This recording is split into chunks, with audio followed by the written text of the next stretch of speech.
captain of a Royal Navy warship in the Red Sea has told the BBC that the attacks are becoming more deadly. Security, security, security.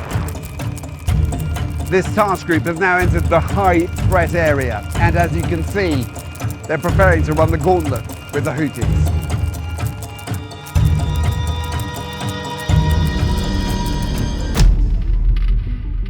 Encounters with massive-sized sea serpents, survivors of a downed Navy ship attacked by an army of sharks, the eerie calls of sirens at night. These are some of the most terrifying reports of sea creatures in naval history.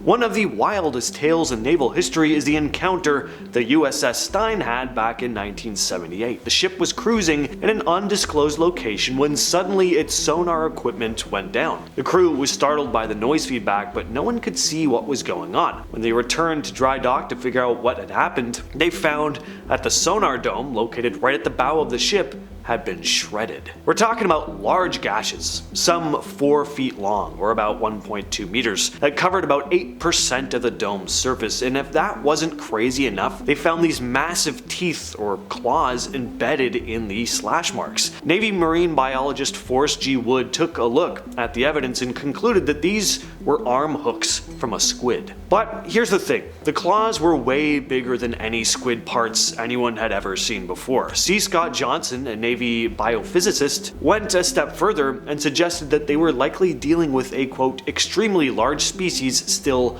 unknown to science. So what was it? A giant squid? Some other monstrous deep sea creature? What do you think? Let me know down in the comments. The HMS Daedalus has a fascinating story, especially when it comes to the legendary sea serpent sighting back in 1848. Launched as a warship in 1826, it was during one of its voyages to St. Helena that something absolutely wild happened. On August 6th of 1848, Captain McQuay and his crew spotted an enormous creature while navigating between the Cape of Good Hope and St. Helena. They described it as a giant serpent with about 4 feet of its head visible above the water. The captain estimated the entire length to be around 60 feet and said it was dark brown in color with a yellowish white throat. The creature was swimming fast, between 19 and 24 kilometers per hour, and the captain claimed that the creature, quote, passed rapidly, but so close under our lee quarter that, had it been a man of my acquaintance, I should have easily have recognized his features with the naked eye. He wasn't the only one who saw it either. 7 crew members reported seeing the creature for about 20 minutes. One officer also said that it looked more like a lizard than a serpent. Speaking of the sea serpent reportedly seen by the Daedalus, another sea monster was seen that very same year, this time by an American ship. The story of the sighting was detailed in a letter to a Glasgow newspaper, written by James Henderson, captain of the Mary Ann of Glasgow. When clearing out of the port of Lisbon, upon the 30th of September last, we saw the American brig Daphne of Boston. She signals for us to heave to and lay to while the mate boarded us, and handed a packet of letters to be dispatched per first steamer for Boston on our arrival in England. The mate told me that upon the 20th of September, a most extraordinary animal had been seen. It had the appearance of a huge serpent, or snake, with a dragon's head. Immediately upon its being seen, one of the deck guns was brought to bear, which, having been charged with nails and whatever other pieces of iron could be got at the moment, was discharged at the animal. Then, only distant about 40 yards from the ship, it immediately reared its head in the air and plunged violently with its body, showing that the charge had taken effect.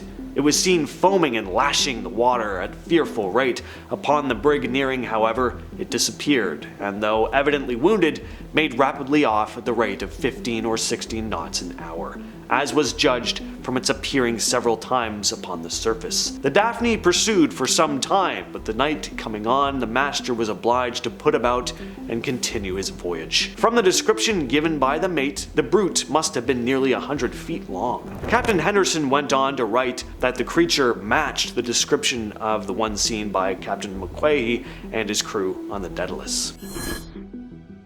The USS Indianapolis incident is one of the most harrowing shark attack stories in history. This US Navy cruiser was on a mission in 1945 delivering enriched uranium for the atomic bomb Little Boy. After successfully completing that mission, the ship set sail for the Philippines with a crew of 1,195. But just after midnight, a Japanese sub torpedoed the ship. In a matter of minutes, the Indianapolis sank, and 300 sailors went down with her. For the survivors, though, things would only get worse. Around 900 men now found themselves adrift in the vast Pacific with no land in sight. As the wreckage floated and chaos unfolded, the sounds of explosions and splashes attracted hundreds of hungry oceanic white-tipped sharks. Sharks like this here. Just imagine a swarm of these things mauling you as you're stranded out in the middle of nowhere, hanging on to rubble for dear life. The sharks, being drawn by the scent of BLOOD and thrashing bodies, began circling the survivors, and over the next 3.5 days, the sailors would be fighting off these relentless attacks from the sharks, using whatever they could grab, life vests, oars, anything to defend themselves. And not only that, but they had dehydration and the fear of drowning to worry about. Some sailors ended up taking their own lives rather than facing the absolute hell that they were in. When rescue finally arrived, only 316 men were left alive out of 900. This has to be the most horrific shark attack story I've ever heard. On April 30th of 1918, Captain Gunther Kretsch and his crew were captured by a British warship. When interrogated, Kretsch would tell the Brits one of the wildest tales in naval history. He told them that his submarine had been attacked by a monstrous sea creature. According to him, the beast had small, deep-set eyes, was covered in horns, and had a mouth full of sharp teeth. He claimed it climbed aboard their U-boat, causing it to take on water. They had no idea what to make of Kretsch's story, but it soon came out that things didn't exactly go the way the Germans said they did. Another German crew member revealed that Kretsch had been unusually cold, insisting on having a heater installed in the office's compartment. This installation required running cabling from the sub through the main hatch, which ended up compromising its seal. When the British ship was spotted, the crew hurriedly shut the hatch and attempted to dive, but because of the faulty hatch, water started rushing into the submarine. So they had to surface, and then the crew had no choice but to surrender. Kretsch was so embarrassed about his mistake that he made up this story about a sea monster just so the British wouldn't see how incompetent he'd been. That's a pretty funny story. During the Cold War, the US Navy faced a strange problem that no one expected. Damage to its Ohio-class submarines, and it turned out that this damage was actually being caused by very little sharks called Cookiecutter sharks. These submarines were some of the largest ever built, after all. They were state-of-the-art, powerful ships, but submarine crews started reporting issues like leaking oil lines, missing chunks from electrical cables, and damaged sonar domes. At first, the Navy suspected the Soviets had something to do with it. Perhaps they built some highly advanced weapon that they just weren't picking up. But it turned out that these small sharks were just taking bites out of the subs. Cookiecutter sharks, also known as cigar sharks, only grow about 16 to 20 inches long. Their feeding method is what gives them their name. They bite circular holes into their prey, leaving behind wounds that look like they were left by a big cookie cutter. Take a look at this dolphin here with a big chunk taken out of it. What you're looking at here was caused by a cookie cutter shark. It looks horrific. These sharks aren't picky eaters, obviously. I mean, they go after all kinds of marine life and even non-edible material, especially any exposed soft areas. When Navy officials realized that these tiny predators were behind the mysterious damage to the submarines, they began installing fiberglass domes around the most vulnerable parts of the subs.